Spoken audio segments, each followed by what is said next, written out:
যদি আইনের শাসন প্রতিষ্ঠা করতে পারি তাহলেই বেগম জিয়াকে শ্রদ্ধা জানানো।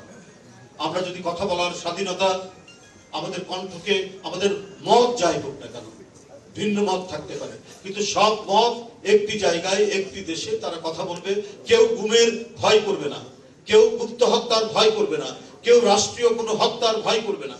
এই ধরনের একটি নির্ভয় গণতান্ত্রিক সমাজ গড়ার যে যদি আমরা নিশ্চিত করতে পারি তাহলেই বেগম খালেদা জিয়াকে আমরা শ্রদ্ধা জানাতে পারবো, কারণ তিনি এই কাজগুলোই করতে চেয়েছেন।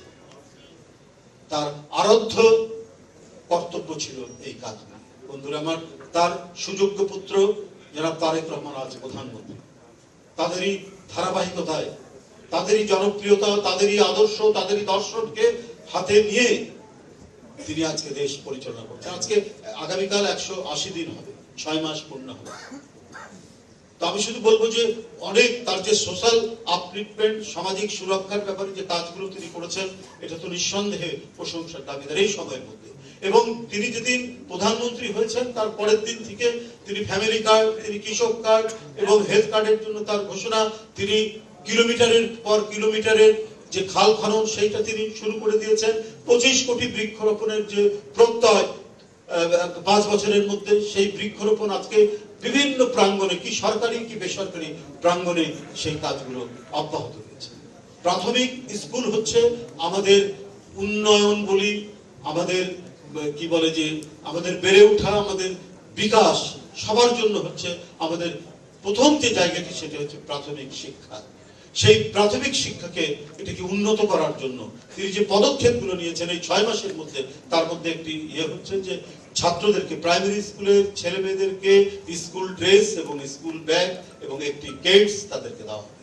এই কাজ তিনি শুরু করে দিয়েছেন এবং তাদেরকে 1 স্টুডেন্ট 1 ট্রি, প্রত্যেকটি স্টুডেন্টকে দিয়ে এই যে আপনার পরিবেশের যে কাজ করানো, সেইটা তিনি করেছেন। এই প্রাইমারি স্কুলের ছেলেরা, তারা প্রতিটা স্কুলে এবং প্রতিটি ছাত্র একটা করে গাছ লাগাবে তারা। এবং শুধুমাত্র ছাত্রদেরকে যদি আমরা যদি পোশাক এবং স্কুল ব্যাগ দেই, এটাই উন্নত হবে না। তাদেরকে তারা পড়ায়, তাদের যদি আপলিফটমেন্ট না হয় তাহলে তো কিছু হবে না। সুতরাং তারা যাতে প্রযুক্তির সাথে, এই পরিবর্তিত প্রযুক্তির সাথে তারা যদি খাপ খাওয়াতে না পারে, তাহলে তো তারা শিক্ষাদান করতে পারবে না। তাই শিক্ষার্থীদের শিক্ষাদানের জন্য তাদের প্রত্যেককে একটা করে, ওটা কি বলে, ট্যাব, একটা করে যে মোবাইল ট্যাব তাদেরকে দেওয়া হবে। এই সমস্ত কর্মসূচিগুলি তিনি নিয়েছে। এই 180 দিনের মধ্যে তিনি এই কাজগুলো তিনি শুরু করেছেন। আরো অন্যান্য বিষয় সেই কাজগুলো শুরু হয়েছে।